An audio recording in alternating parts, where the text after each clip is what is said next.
Hello, today we are here with John Neff. Mr. Neff is a World War II veteran, and he is going to share his story with us today. I'm born and reared in Sheffield, Alabama. My father was in the grocery business, and I started helping in the grocery store. A friend of mine, a pretty little girl, we're in front of the library, just sitting and talking when we first heard that Japan had struck Pearl Harbor. So we were very excited about that, of course, but that's what you always remember, some things, where you were when some things happened. Now, when was this? When did you join the military? When did you join the military? I believe I joined the reserve in November of '42. While you were at Auburn? Right. And then the first quarter I was working, they said our unit would be called before the next quarter was completed, so I just stayed at Reynolds and worked there until they called us in, I believe, April of '43. So at that time, they were organizing a new division in Fort Bragg, the 13th Airborne Division. So I was sent there as cadre to help organize it, and I stayed with them, of course, the whole time I was in the Army.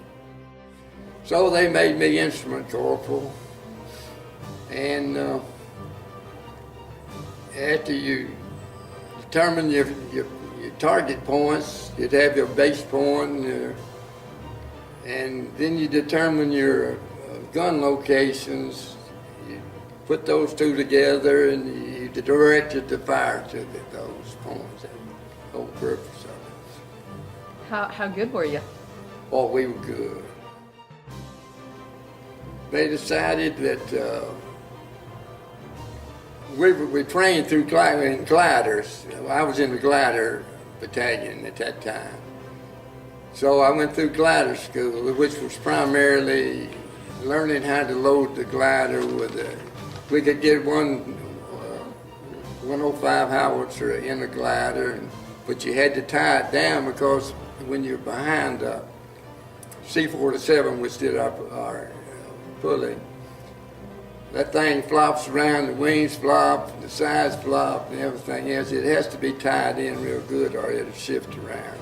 So that's primarily what the glider training was for. Of course, then we made several glider runs and landed in fields, and of course if the trees would get out of the way, you were in good shape. But at one time we landed and I could reach out and touch the tree with my hand. It was so close.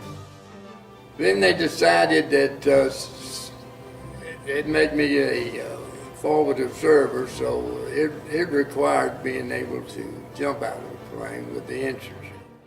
When we were called at one time to supposedly to jump in front of Patton when he was on his way to Germany, but he was moving so fast. Our objective was to be sure they didn't blow a bridge across the Rhine, a certain bridge.